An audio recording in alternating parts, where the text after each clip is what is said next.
अब हम आगे डिस्कस करने जा रहे हैं दोस्तों लोरमी का पठार। ध्यान दीजिएगा दोस्तों, ये आपका पकड़ना है लोरमी का पठार। अब हम आगे डिस्कस करने जा रहे हैं दोस्तों लोरमी का पठार। ध्यान दीजिएगा दोस्तों, अगला देखते हैं लोरमी का पठार। देखिएगा, ये आपका पकड़ना है दोस्तों लोरमी का पठार, जो कि मुंगेली जिले के लोरमी तहसील में है। अगला है दोस्तों लोरमी का पठार। ध्यान दीजिएगा, लोरमी का पठार। ध्यान दीजिएगा, लोरमी का पठार। यहां पर देखते हैं दोस्तों, ये आपका है लोरमी का पठार। लोरमी का पठार जो कि मैकल श्रेणी का भाग है, अर्थात सतपुड़ा पर्वत श्रेणी का भाग है। तो सबसे पहले देखते हैं दोस्तों ये किसका भाग है। यह दोस्तों मैकल श्रेणी अर्थात बाय डिफॉल्ट सतपुड़ा पर्वत श्रेणी का भाग है दोस्तों। मैकल श्रेणी अर्थात सतपुड़ा पर्वत श्रेणी का भाग है। इसकी देखते हैं दोस्तों स्थिति। ध्यान दीजिएगा, छत्तीसगढ़ के रेफरेंस में और सतपुड़ा पर्वत के रेफरेंस में, अगर आप ध्यान देते हैं दोस्तों छत्तीसगढ़ के रेफरेंस में, तो ये पश्चिम की तरफ है। और पश्चिम के साथ साथ अगर हम थोड़ा सा और स्ट्रेस देके देखेंगे दोस्तों, तो पश्चिम दिशा के साथ साथ इसे एग्जैक्ट रूप में बोला जा सकता है नॉर्थ वेस्ट डायरेक्शन में। ध्यान दीजिएगा दोस्तों, तो यहां पर देखते हैं दोस्तों छत्तीसगढ़ के रेफरेंस में, ध्यान दीजिएगा छत्तीसगढ़ के रेफरेंस में यह नॉर्थ वेस्ट डायरेक्शन में है। देखिएगा, तो इसे हम कह सकते हैं दोस्तों सतपुड़ा पर्वत के पूर्व दिशा में। सतपुड़ा पर्वत के यह है दोस्तों पूर्व दिशा में, सतपुड़ा पर्वत के पूर्व दिशा में व छत्तीसगढ़ के पश्चिम दिशा में, छत्तीसगढ़ के पश्चिम दिशा में। अगर आप एग्जैक्ट आंसर लेंगे तो यह है दोस्तों छत्तीसगढ़ के पश्चिम, ध्यान दीजिए ये छत्तीसगढ़ के उत्तर पश्चिम दिशा में। अगर एग्जैक्ट आंसर लेंगे दोस्तों तो यह होगा छत्तीसगढ़ के उत्तर पश्चिम दिशा में, उत्तर पश्चिम दिशा में। ध्यान दीजिएगा दोस्तों उत्तर पश्चिम दिशा में। देखिएगा, आगे देखते हैं दोस्तों इसका विस्तार समझते हैं दोस्तों। इसका विस्तार है सिर्फ और सिर्फ मुंगेली जिले के लोरमी तहसील में, अर्थात लोरमी तहसील मुंगेली जिला। इसका विस्तार है दोस्तों लोरमी तहसील मुंगेली जिला। ध्यान दीजिएगा दोस्तों लोरमी तहसील मुंगेली जिला। इसके बाद देखते हैं, ध्यान दीजिएगा इसका ढाल। अगर हम इसके ढाल की बात करते हैं दोस्तों, तो इसका ढाल भी है पूर्व दिशा में। इसका ढाल भी है दोस्तों पूर्व दिशा में। ध्यान दीजिएगा, यहां से निकलती है दोस्तों मनियारी नदी। ध्यान दीजिएगा, इसका ढाल भी है दोस्तों पूर्व दिशा में, पूर्व दिशा में, अर्थात यहां से प्रवाहित नदी जो है, यहां से उद्गम हुआ है, मनियारी नदी का उद्गम हुआ है दोस्तों। मनियारी नदी का उद्गम हुआ है, यहां से मनियारी नदी का उद्गम हुआ है। देखिएगा, यहां से मनियारी नदी का उद्गम हुआ है दोस्तों। ये पकड़ना है लोरमी का पठार, यहां से मनियारी नदी का उद्गम हुआ है। के बाद आगे देखते हैं दोस्तों, यहां पर स्थित एक झील सिहावल सागर। यहां पर एक झील स्थित है दोस्तों सिहावल सागर, एक झील स्थित है दोस्तों सिहावल सागर। इसी सिहावल सागर झील से ही उद्गम हुआ है दोस्तों मनियारी नदी का। इसके बाद हम डिस्कस करते हैं दोस्तों पेंड्रा का पठार। यह है दोस्तों लोरमी का पठार। लोरमी का पठार जो कि मैकल श्रेणी या सतपुड़ा पर्वत श्रेणी का भाग है। इसकी स्थिति सतपुड़ा पर्वत के पूर्व दिशा में, छत्तीसगढ़ के पश्चिम दिशा में, या एग्जैक्ट है उत्तर पश्चिम दिशा में।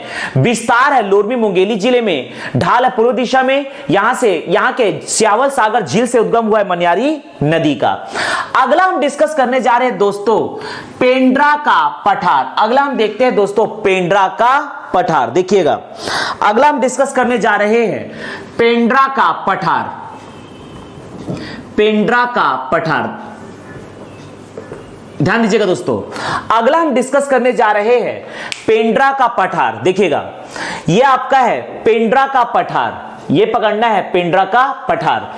ये जो पेंड्रा का पठार है दोस्तों, ये दो जिले में विस्तृत है। एक तो है आपका पेंड्रा जिला और दूसरा है आपका दोस्तों कोरबा जिला। यह भी भाग है, यह भी भाग है दोस्तों सतपुड़ा पर्वत या मैकल श्रेणी का, यह भी भाग है मैकल श्रेणी अर्थात सतपुड़ा पर्वत श्रेणी का यह भी भाग है दोस्तों, मैकल श्रेणी या सतपुड़ा पर्वत श्रेणी का भाग है। इसकी जो स्थिति है, इसकी जो स्थिति है दोस्तों ध्यान दीजिएगा, इसकी जो स्थिति पकड़ना है यह है छत्तीसगढ़ के उत्तर दिशा में, छत्तीसगढ़ के उत्तर दिशा में और सतपुड़ा पर्वत के पूर्व दिशा में।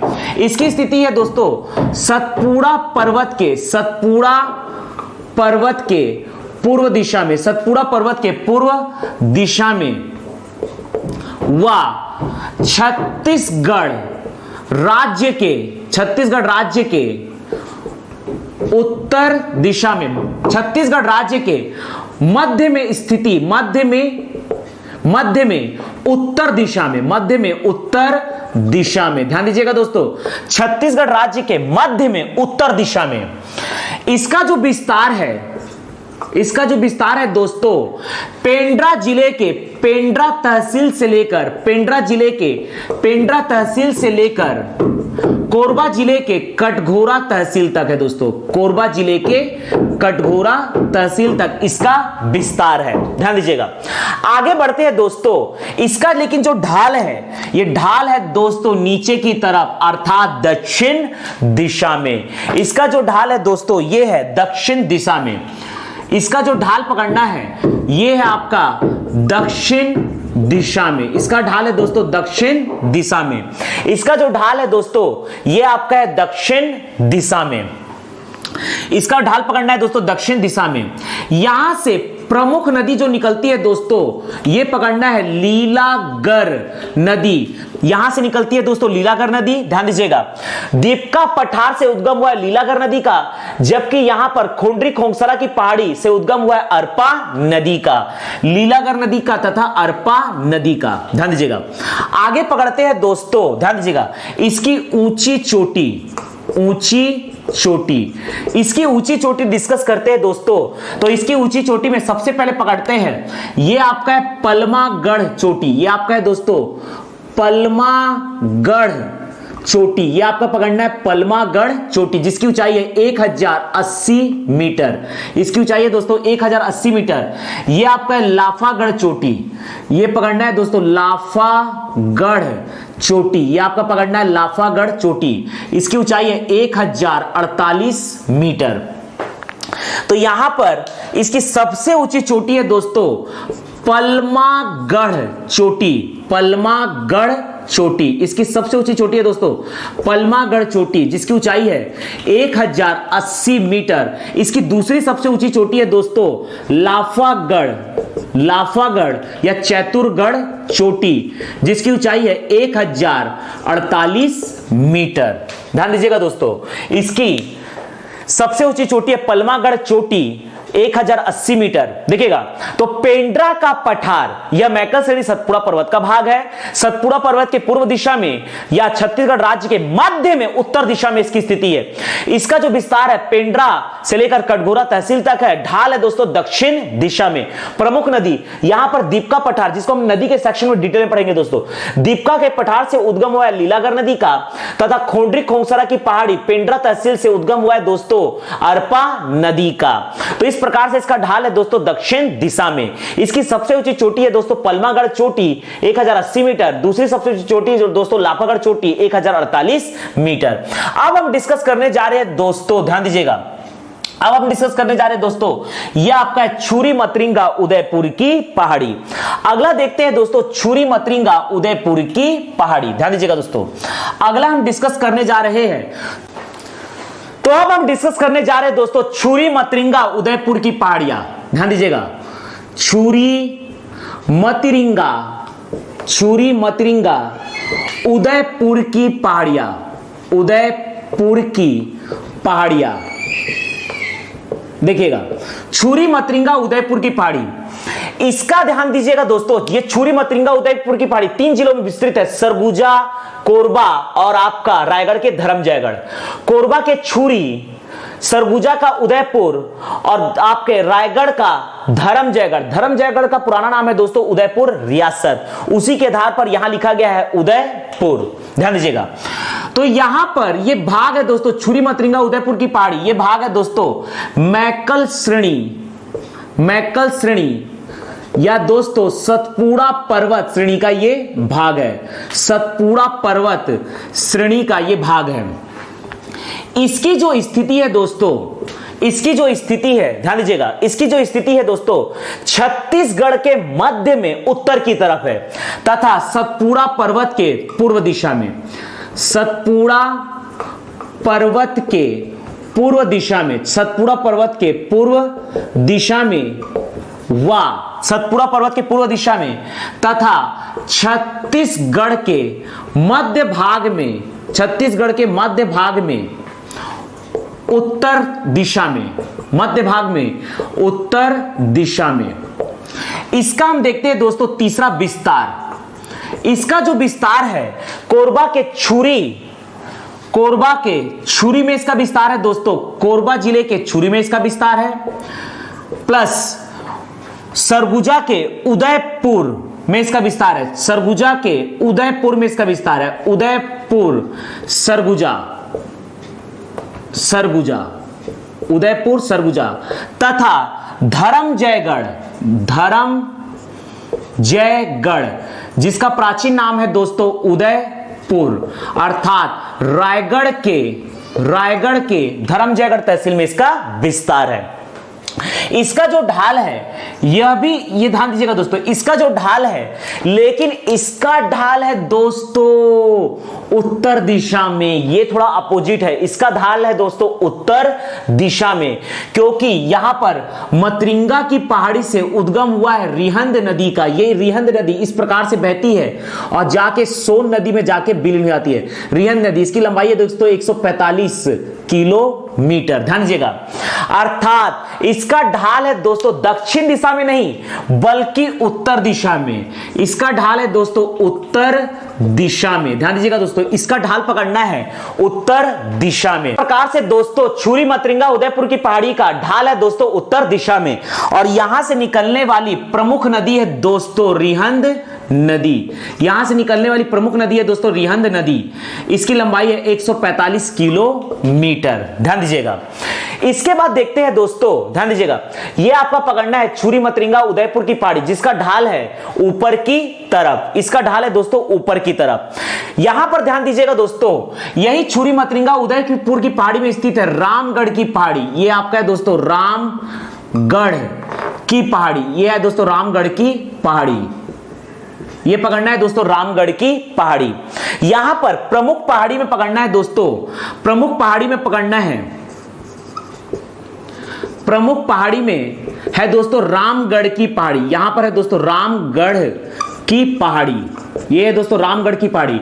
ऐसे ही कहा जाता है रामगिरी की पहाड़ी, रामगिरी की पहाड़ी, इसका भ्रंश है दोस्तों रामगिरी की पहाड़ी। यह है दोस्तों उदयपुर तहसील में पड़ता है, सरगुजा के उदयपुर तहसील में पड़ता है रामगढ़ की पहाड़ी या रामगिरी की पहाड़ी। इस रामगढ़ की पहाड़ी में ही स्थित है, ध्यान दीजिएगा, इस रामगढ़ की पहाड़ी में स्थित है दोस्तों सीता बेंगरा की गुफा, सीता बेंगरा की गुफा, यही स्थित है दोस्तों सीता बेंगरा की गुफा, लक्ष्मण बेंगरा की गुफा, लक्ष्मण बेंगरा की गुफा, लक्ष्मण बेंगरा की गुफा इस रामगढ़ की पहाड़ी में स्थित है। सीता बेंगरा की गुफा, लक्ष्मण बेंगरा की गुफा, जोगी मारा की गुफा, जोगी मारा की गुफा, जोगी मारा की गुफा, और यही स्थित है दोस्तों सीता कुंड, यही स्थित है दोस्तों सीता कुंड। तो ध्यान दीजिएगा दोस्तों, हम थोड़ा सा डिस्कस कर लेते हैं रामगढ़ की पहाड़ी को। यह हमने डिस्कस किया दोस्तों छुरी मतरिंगा उदयपुर की पहाड़ी जो कि मैकल पर्वत श्रेणी या सतपुड़ा पर्वत श्रेणी का ही भाग है। यह सतपुड़ा पर्वत श्रेणी के उत्तर पूर्व दिशा में तथा छत्तीसगढ़ के मध्य भाग के उत्तर दिशा में स्थित है। यह कोरबा के छुरी, सरगुजा के उदयपुर तथा रायगढ़ के धर्मजयगढ़ तहसील तक विस्तृत है। इसका ढाल है उत्तर दिशा में। यहां की प्रमुख नदी है दोस्तों रिहंद नदी, जिसकी लंबाई 145 किलोमीटर। यहां की प्रमुख पहाड़ी है दोस्तों रामगढ़ की पहाड़ी। रामगढ़ की पहाड़ी में स्थित है सीता बेंगरा की गुफा, लक्ष्मण बेंगरा की गुफा, जोगी मारा की गुफा तथा सीता कुंड। तो हम थोड़ा सा डिस्कस करने जा रहे हैं दोस्तों रामगढ़ की पहाड़ी। ध्यान दीजिएगा दोस्तों, छुरी मतरिंगा उदयपुर की पहाड़ी के अंतर्गत रामगढ़ की पहाड़ी, या इसे कहा जाता है दोस्तों रामगिरी की पहाड़ी, रामगढ़ की पहाड़ी या रामगिरी की पहाड़ी, रामगिरी की पहाड़ी। देखिएगा दोस्तों, तो रामगढ़ की पहाड़ी या रामगिरी की पहाड़ी यह भी दोस्तों भाग है आपके सतपुड़ा पर्वत श्रेणी का, क्योंकि ये छुरी पत्रिका उदयपुर की पहाड़ी का भाग है, अर्थात यह भी मैकल श्रेणी या सतपुड़ा पर्वत श्रेणी का भाग है। इसकी स्थिति भी दोस्तों उत्तर दिशा में है, छत्तीसगढ़ के मैदान के उत्तर दिशा में है दोस्तों, और सतपुड़ा पर्वत के पूर्व दिशा में है। इसका विस्तार है दोस्तों सरगुजा जिले के उदयपुर तहसील में। ध्यान दीजिएगा, तो यह भी भाग है दोस्तों, यह भी भाग है मैकल श्रेणी, मैकल श्रेणी, क्योंकि यह भाग है दोस्तों छुरी मतरिंगा उदयपुर की पहाड़ी। ध्यान दीजिएगा दोस्तों, यह भाग है छुरी मतरिंगा उदयपुर की पहाड़ी, और छुरी मतरिंगा उदयपुर की पहाड़ी भाग है दोस्तों मैकल श्रेणी या सतपुड़ा पर्वत श्रेणी का।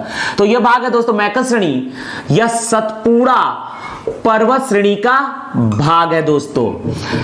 इसकी जो स्थिति है यह है सतपुड़ा पर्वत के पूर्व दिशा में, सतपुड़ा पर्वत के पूर्व दिशा में, सतपुड़ा पर्वत के पूर्व दिशा में व छत्तीसगढ़ के मध्य में, छत्तीसगढ़ के मध्य भाग में, छत्तीसगढ़ के मध्य भाग में उत्तर दिशा में, उत्तर दिशा में, छत्तीसगढ़ के मध्य भाग में उत्तर दिशा में।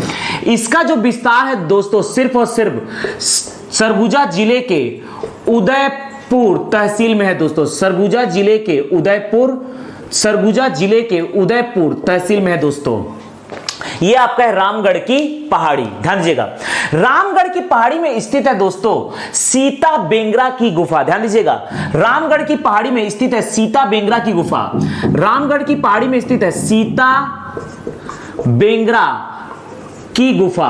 यह है दोस्तों सीता बेंगरा की गुफा। सीता बेंगरा की गुफा अर्थात रामायण काल में यह माता सीता का शयन कक्ष था। रामायण काल में, ध्यान दीजिएगा दोस्तों, रामायण काल में यह माता सीता का था दोस्तों शयन कक्ष। यह माता सीता का शयन कक्ष था। सीता बेंगरा की गुफा को कहा जाता है विश्व की प्राचीनतम नाट्यशाला या थिएटर। इसे कहा जाता है दोस्तों विश्व की प्राचीनतम नाट्यशाला, विश्व की प्राचीनतम नाट्यशाला या थिएटर।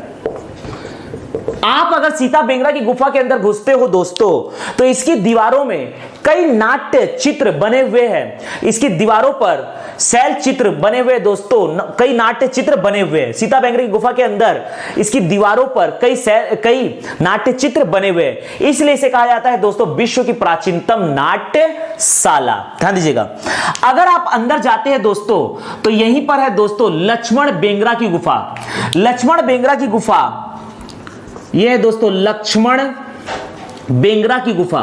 आगे जाएंगे दोस्तों तो यहीं पर है दोस्तों लक्ष्मण, रामगढ़ की पहाड़ी में ही स्थित है दोस्तों सीता बेंगरा की गुफा के बाजू में लक्ष्मण बेंगरा की गुफा। यह है दोस्तों लक्ष्मण बेंगरा की गुफा।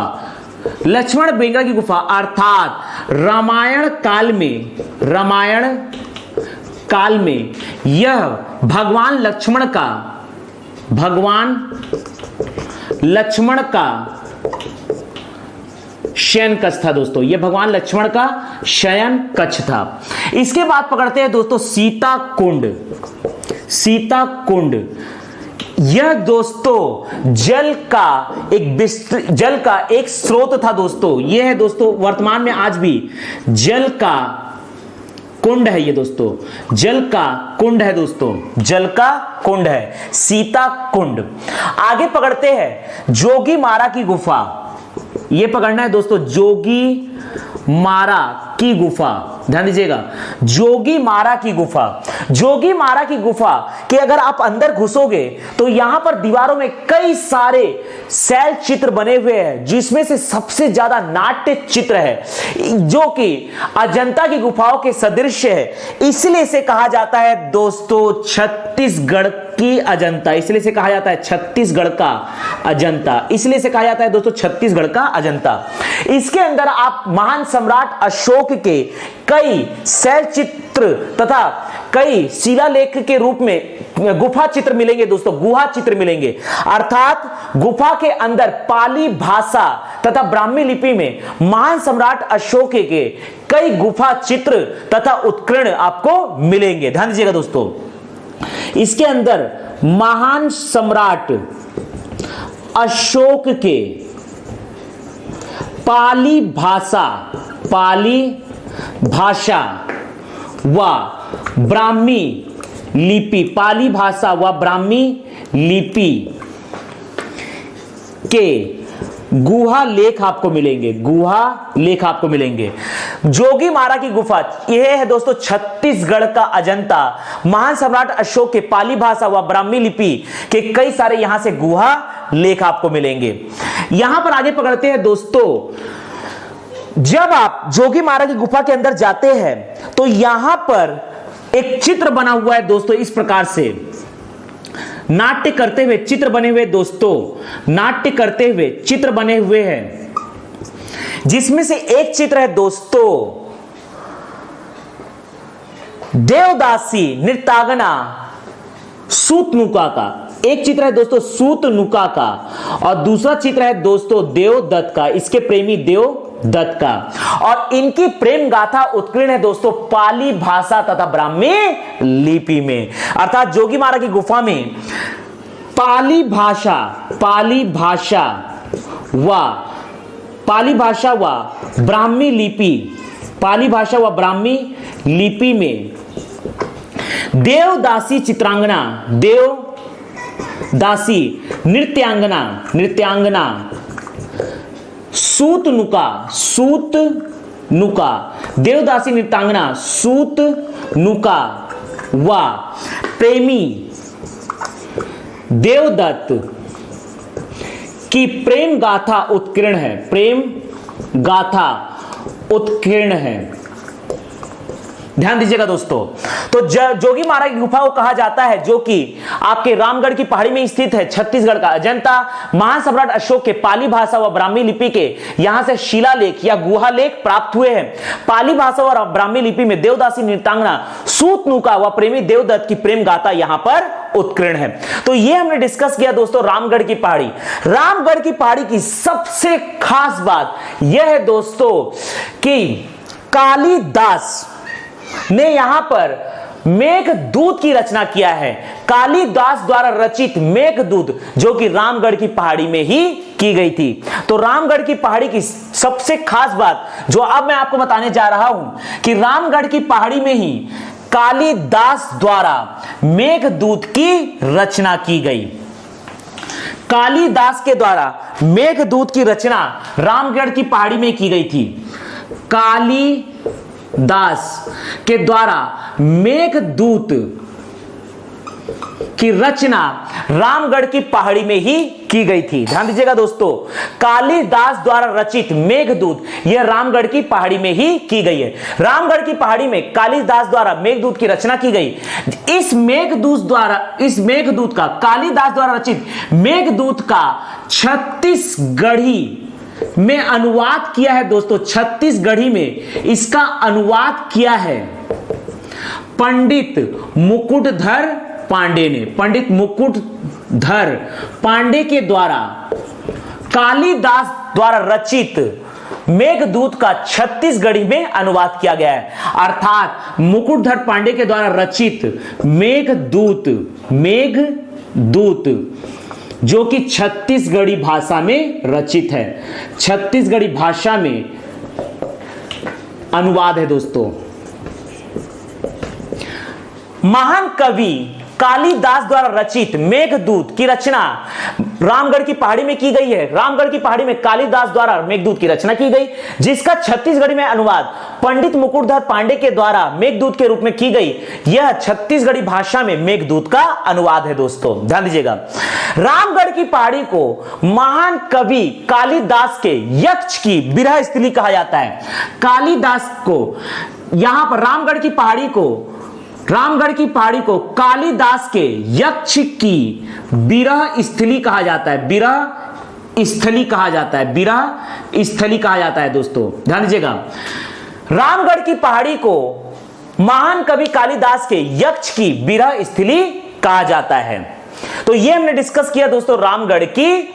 अब हम देखने जा रहे हैं दोस्तों लुड़ेक की पहाड़ी। इसके बाद हम डिस्कस करते हैं दोस्तों लुड़ेक की पहाड़ी। देखिएगा दोस्तों, अगला हम देखने जा रहे हैं लुड़ेक की पहाड़ी। ये आपका है लुड़ेक की पहाड़ी, लुड़ेक की पहाड़ी। अगला है दोस्तों लुड़ेक की पहाड़ी। देखिएगा लुड़ेक की पहाड़ी, यह भी दोस्तों मैकल श्रेणी या सतपुड़ा पर्वत श्रेणी का भाग है दोस्तों। यह भी मैकल श्रेणी या सतपुड़ा पर्वत श्रेणी का भाग है, सतपुड़ा पर्वत श्रेणी का भाग है। इसकी जो स्थिति है दोस्तों, ध्यान दीजिएगा, इसकी जो स्थिति है दोस्तों वो इस तरफ है, अर्थात हम कह सकते हैं पूर्व दिशा में। ध्यान दीजिएगा, सतपुड़ा पर्वत के पूर्व दिशा में, सतपुड़ा पर्वत के पूर्व दिशा में, सतपुड़ा पर्वत के पूर्व दिशा में व छत्तीसगढ़ के भी पूर्व दिशा में है, छत्तीसगढ़ के पूर्व दिशा में है, छत्तीसगढ़ के पूर्व दिशा में है। ध्यान दीजिएगा दोस्तों, छत्तीसगढ़ के पूर्व दिशा में है। देखिएगा इसका जो विस्तार है, इसका विस्तार है दोस्तों रायगढ़ के घरघोड़ा तहसील तक, रायगढ़ के घरघोड़ा तहसील रायगढ़ तक इसका विस्तार है दोस्तों, ध्यान दीजिएगा। और इसका जो ढाल है, ध्यान दीजिएगा, यहां से उद्गम हुआ है, लुड़ेक की पहाड़ी से उद्गम हुआ है इस प्रकार से केलो नदी का, जो कि ध्यान दीजिएगा दोस्तों दक्षिण पूर्व दिशा में है। अर्थात इसका जो ढाल है यह है दोस्तों दक्षिण पूर्व दिशा में, दक्षिण पूर्व दिशा में। अर्थात यहां से मुख्य रूप से नदी निकलती है दोस्तों लुड़ेक की पहाड़ी घरघोड़ा तहसील से उद्गम हुआ है दोस्तों केलो नदी का, यहां से उद्गम हुआ है दोस्तों केलो नदी का। तो यह है दोस्तों लुड़ेक की पहाड़ी। यह मैकल श्रेणी या सतपुड़ा पर्वत श्रेणी का भाग है। इसकी स्थिति सतपुड़ा पर्वत के पूर्व दिशा में तथा छत्तीसगढ़ के पूर्व दिशा में है। इसका विस्तार रायगढ़ के घरघोड़ा तहसील में है। इसका जो ढाल है दोस्तों दक्षिण पूर्व दिशा में है। यहां से उद्गम होता है केलो नदी का और केलो नदी के तट पर है दोस्तों रायगढ़ शहर। आगे हम डिस्कस करते हैं दोस्तों, यह आपका पकड़ना है धमतरी, यह आपका दोस्तों धमतरी महासमुंद उच्च भूमि।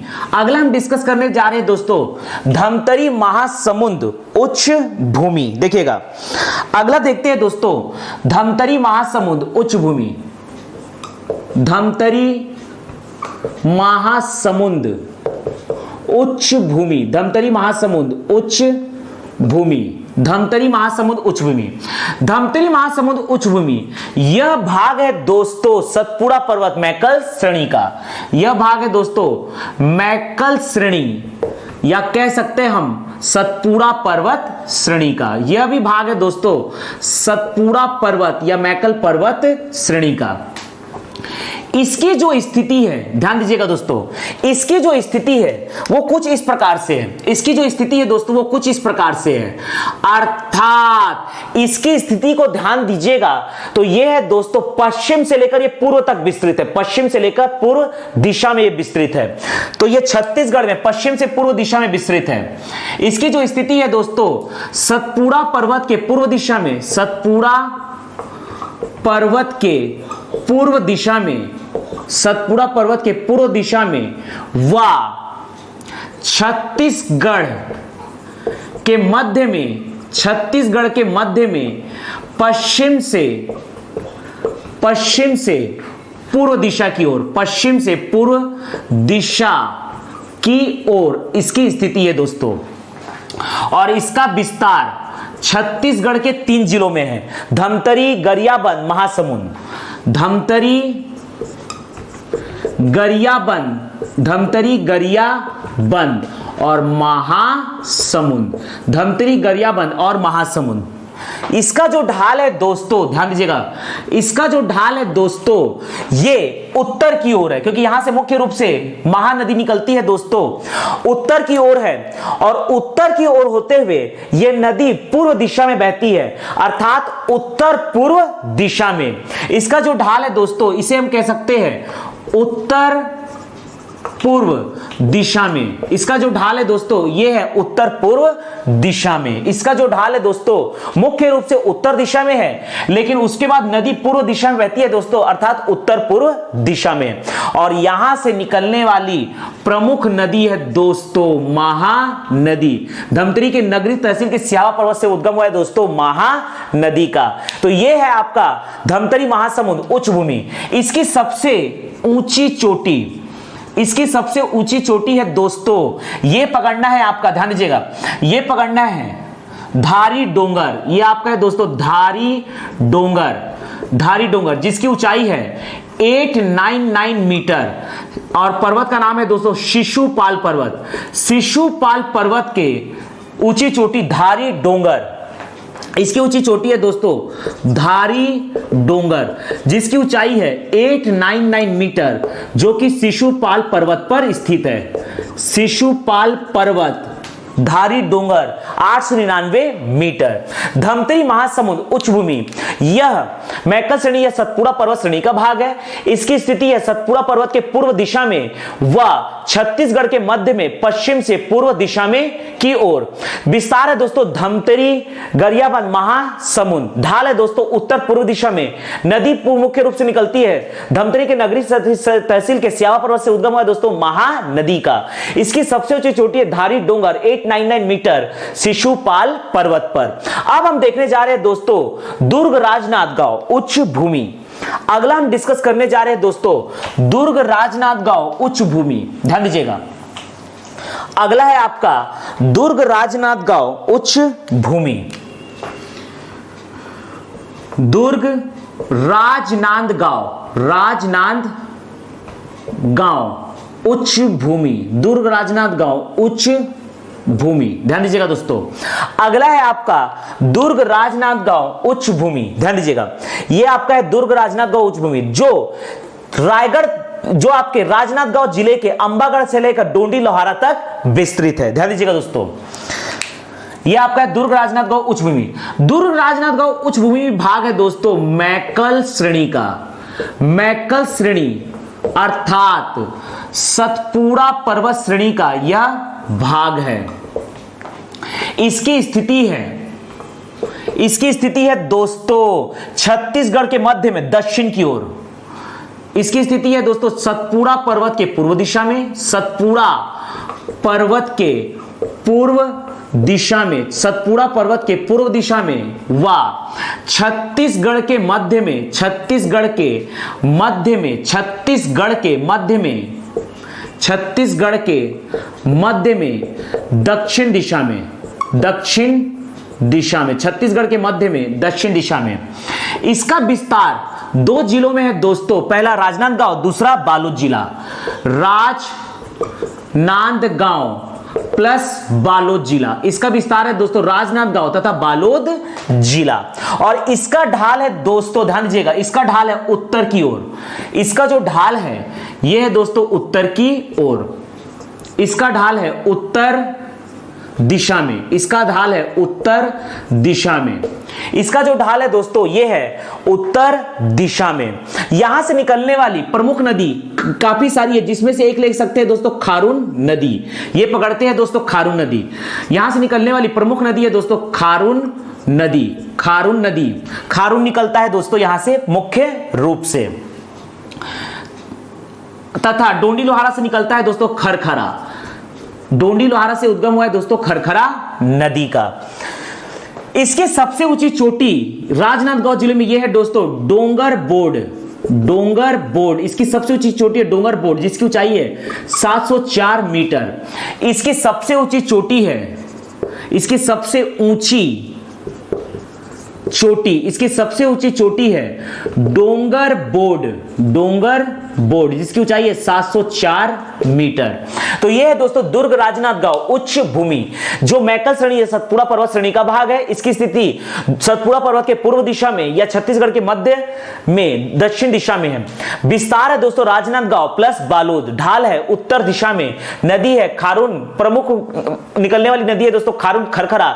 ऊंची चोटी डोंगर बोर्ड, सबसे ऊंची चोटी है दोस्तों 704 मीटर का डोंगर बोर्ड। ध्यान दीजिएगा दोस्तों, ये जो मैकल श्रेणी है, ध्यान दीजिएगा, ये जो मैकल श्रेणी है, इधर महानदी और इधर नर्मदा नदी का जल विभाजक का कार्य करती है। अगर हम ध्यान देते हैं दोस्तों मैकल श्रेणी को, अगर हम मैकल श्रेणी को इन जनरल डिस्कस करते हैं नदी विभाजक के रूप में, तो ध्यान दीजिएगा दोस्तों,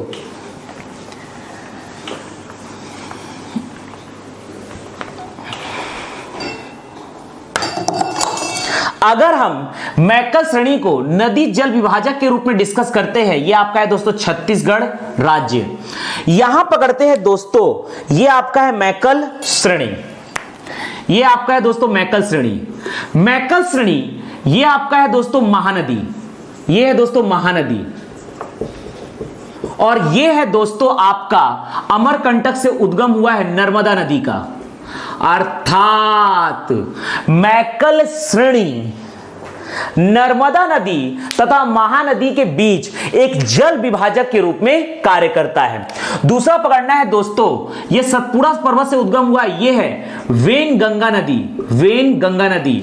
और यहां पर दोस्तों पकड़ना है पानाबरस की पहाड़ी से उद्गम हुआ है, यह है शिवनाथ नदी, यह पकड़ना है आपका शिवनाथ नदी। अर्थात मैकल श्रेणी शिवनाथ नदी, मैकल श्रेणी शिवनाथ नदी तथा वेनगंगा के बीच भी जल विभाजक का कार्य करती है। ध्यान दीजिएगा दोस्तों कि यह है कबीरधाम जिला, यहां पर पकड़ना है कबीरधाम जिला। मैकल श्रेणी के कारण ही कबीरधाम जिला में बारिश का मानसून नहीं पहुंच पाता है, इसलिए मैकल श्रेणी के कारण कबीरधाम एक वृष्टि छाया प्रदेश के अंतर्गत आता है। कबीरधाम जिला आता है दोस्तों वृष्टि छाया प्रदेश के अंतर्गत मैकल श्रेणी के कारण। मैकल श्रेणी में पाए जाते हैं दोस्तों उच्चतम किस्म के सागौन, मैकल श्रेणी पाए जाते हैं उच्चतम किस्म के सागौन। और खास बात यह है दोस्तों कि मैकल श्रेणी में सबसे ज्यादा पाई जाने वाली जनजाति है बैगा और उसके बाद अगरिया। अर्थात मैकल श्रेणी को बैगा जनजाति का घर कहा जाता है और मैकल श्रेणी में अगरिया जनजाति के द्वारा लौह अयस्क उत्खनन का कार्य किया जाता है। ध्यान दीजिएगा दोस्तों, तो मैकल श्रेणी के बारे में कुछ विशेष बातें, मैकल श्रेणी के बारे में कुछ विशेष बातें। पहला, मैकल श्रेणी जल विभाजक का कार्य करती है, मैकल श्रेणी जल विभाजक का कार्य करती है दोस्तों। पहला, महानदी व नर्मदा नदी के बीच, महानदी व नर्मदा नदी के बीच नदी जल विभाजक का कार्य करती है। दूसरा, शिवनाथ व वेनगंगा नदी के बीच भी यह नदी जल विभाजक का कार्य करती है। यहां पर है दोस्तों कबीरधाम जिला, यह आपका मैकल श्रेणी में पकड़ना है दोस्तों, मैकल श्रेणी कबीरधाम जिले से होकर जाती है। अर्थात मैकल श्रेणी के ही होने के कारण कबीरधाम में बारिश का मानसून नहीं पहुंच पाता है, इसलिए कबीरधाम है दोस्तों वृष्टि छाया प्रदेश। मैकल श्रेणी के होने के कारण यहां पर मानसून नहीं पहुंच पाता है, इसलिए यह कहलाता है दोस्तों वृष्टि छाया प्रदेश। मैकल श्रेणी में पाए जाते हैं उच्चतम किस्म के सागौन, उच्चतम किस्म के यहां पर सागौन पाए जाते हैं दोस्तों। और मैकल श्रेणी में पाई जाने वाली सबसे बड़ी जनजाति है, मैकल श्रेणी में पाई जाने वाली सबसे बड़ी जनजाति है दोस्तों बैगा, और बैगा के बाद दूसरे नंबर पर है दोस्तों अगरिया। इसलिए चूंकि बैगा यहां पर सबसे ज्यादा संख्या में पाई जाती है दोस्तों मैकल श्रेणी में, इसलिए बैगा को कहा जाता है, मैकल श्रेणी को कहा जाता है, मैकल श्रेणी को कहा जाता है दोस्तों बैगा का घर। मैकल श्रेणी को कहा जाता है बैगा का घर, अर्थात बैगा का घर कहलाता है दोस्तों मैकल श्रेणी। मैकल श्रेणी को कहा जाता है बैगा का घर। अगरिया जनजाति यहां पर पाई जाने वाली दूसरी सबसे बड़ी जनजाति है। अगरिया जनजाति के कारण के द्वारा मैकल श्रेणी में लौह अयस्क का उत्खनन किया जाता है। अगरिया द्वारा मैकल श्रेणी में लौह अयस्क का उत्खनन किया जाता है। लौह अयस्क का उत्खनन किया जाता है। तो ये हमने डिस्कस किया दोस्तों मैकल श्रेणी। तो आज की क्लास में हमने मैकल श्रेणी या सतपुड़ा पर्वत श्रेणी को डिस्कस किया, अर्थात छत्तीसगढ़ के मैदान या महानदी बेसिन से संबंधित पर्वत एवं पठार या पहाड़ियों को डिस्कस किया दोस्तों।